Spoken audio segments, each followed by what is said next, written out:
اهلا بيكم في مطبخ سوزي. ازيكم يا حبايب قلب سوزي؟ عاملين ايه؟ يا رب تكونوا بخير. رجعت لكم تاني بالوصفه الجميله دي اللي احنا شايفينها مع بعض. حاجه كده حلوه قوي على سفرتك تشرفك قدام ضيوفك. هنعمل مع بعض الحمام الكذاب، بس المره دي بقى هنعمله من غير ما نخلي الاوراق. هنعمله بطريقه سهله جدا من غير خلي الاوراق. انا كنت عاملاه معاكم على القناه. يلا بينا على الطريقه والمقادير. معانا المقادير يا حبايب قلبي. معانا 2 عدد بصلة متقطعة زي ما احنا شايفين 4 كده. اي تقطيعة براحتكم. وعدد 2 طماطمية برضو متوسطة هنقطعها بالشكل ده. ومعانا لمونة بس كبيرة، بتاعتنا احنا القضالية دي بتبقى كبيرة. ممكن عدد 2 لمونة من اللي هي بتاعت مصر الصغيرة. طبعا معانا الاوراق بتاعتنا اي كميه انتوا حابينها، بس اهم حاجه غسيل الاوراق يا جماعه، او غسيل الطيور مهم جدا. بننقعها طبعا في ميه وملح وسكر وجنزبيل. طبعا الجنزبيل حلو جدا للطيور، ومعلقه دقيق.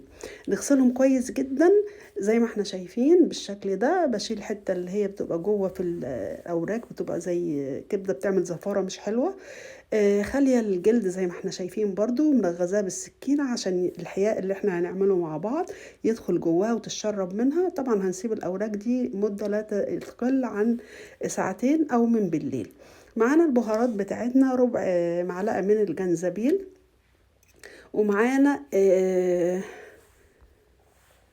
معلقة من الزعتر اللي هو المجفف، ومعانا معلقتين من ملح، معلقتين صغيرين، ونص معلقة من الفلفل الأسمر، وورقتين من اللورة، ومعانا حبهان، ربع معلقة من الحبهان. دلوقتي أول حاجة هنجيب الكبة بتاعتنا، نحط البصل عشان نحضر الحياء اللي احنا هنحيق بيه الأوراق بتاعتنا. حطيت كل المكونات، البصل والطماطم والبهارات. سوري انا قلت لكم حبهان مرتين، هي جنزبيل وحبهان، ربع وربع. وهنحط طبعا معاهم الليمون، نضربهم كويس جدا مع بعض لحد ما كل المكونات تتهرس كويس قوي عشان نحيق بيها الفراخ.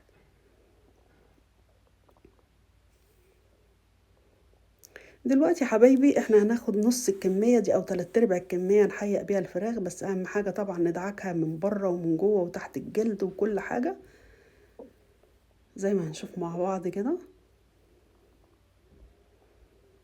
ناخد واحدة واحدة ونتبلها كويس قوي قوي من كل الجوانب ومن جوه تحت الجلد عشان الاوراق بتاعتنا تبقى حية وطعمها حلو.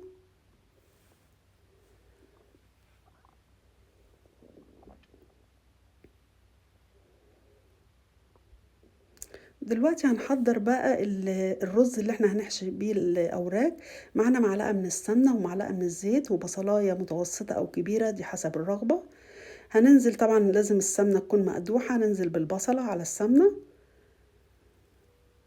هنقلب البصلة لحد ما يبقى اللون اللي هو الذهبي الجميل ده، هنشوفه مع بعض.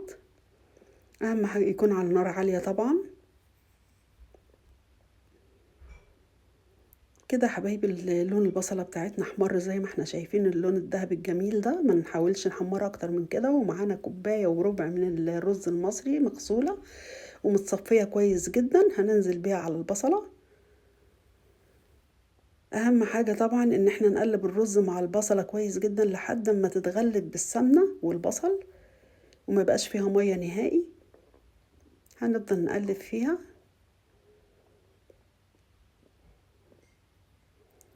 هنكون طبعا محضرين برضو رشة من القرفة ورشة من الجنزبيل وورقتين من اللورة، بس بعد ما نقلب طبعا الرز الأول مع البصل.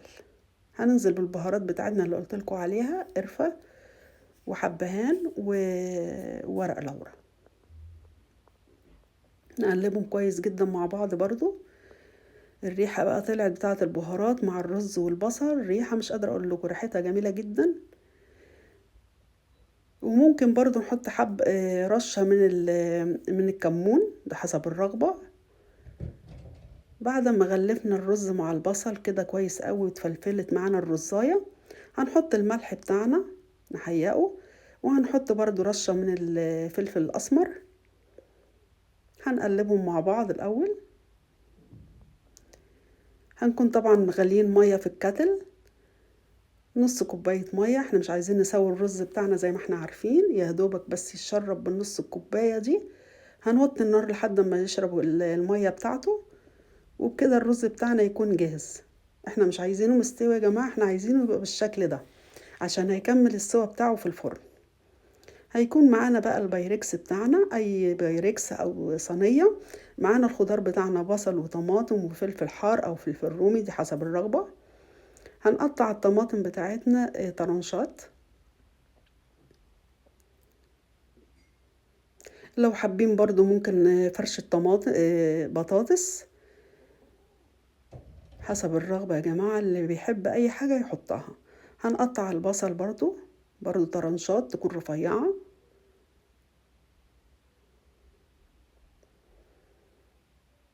انا معايا طبعا بصلتين هنقطعهم.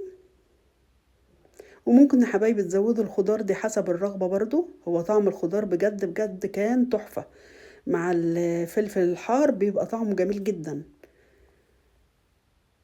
في الفلفل الاخضر ده حراق جدا، انا هقطعه طرنشات صغيرة، والباقي انا اقطعه كده انصاص عشان الفلفلاية طويلة.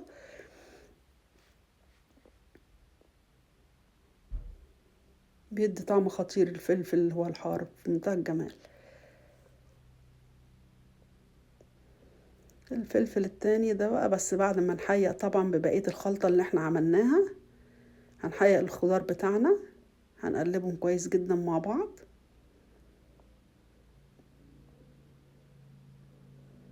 هندعكهم كده مع بعض كويس جدا عشان يحيق الخضار بتاعنا. نفرط البصل برضو، دي اهم حاجة. ونوزع طبعا الخضار في الصينية كلها. دلوقتي هنقطع بقى الفلفل اللي هو التاني، ونوزعه في الصينية كده.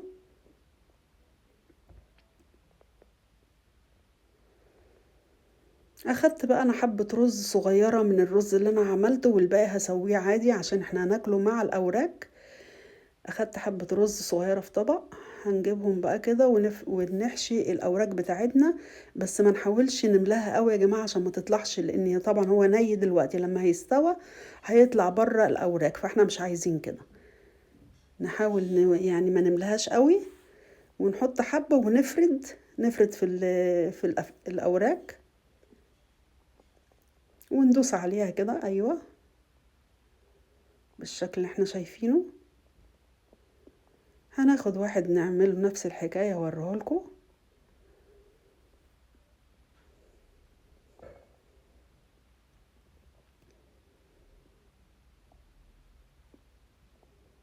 اهم حاجة زي ما قلت لكم تفردوها كويس اوي، الرز ما يبقاش متكلكع في حتة واحدة. هعمل معاكم واحد كمان وانا هكمل اللي باقي لوحدي. البهارات اللي احنا حاطينها للرز مدي ريحة جميلة جدا، القرفة والجنزبيل والحاجات اللي احنا حطيناها مدي ريحة حلوة جدا. بس كده انا هكمل بقى، ونرجع نشوف طريقة التسوية هتبقى على قد ايه وايه.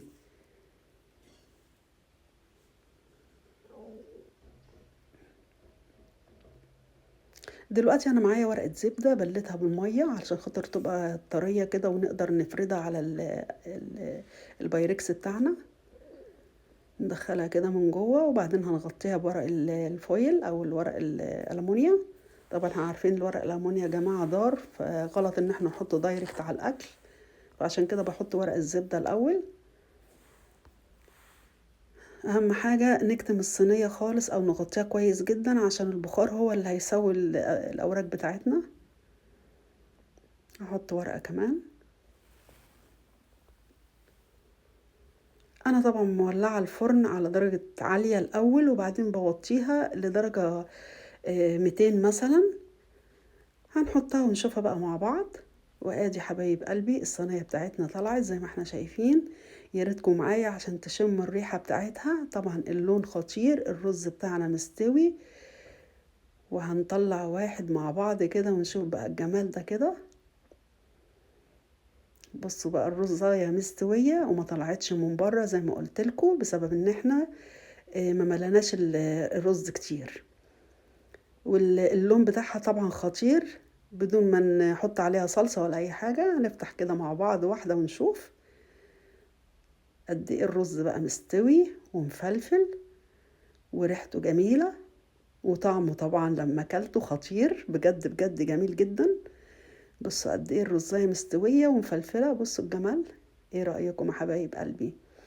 اتمنى طبعا يا حبايب قلبي الوصفة تكون عجبتكم، ولو عجبتكم ما تنسيش بقى في اللايك والشير والسبسكرايب، ولو اول مرة تشوفوا القناة اعملوا اشتراك، وأقول لكم سلام.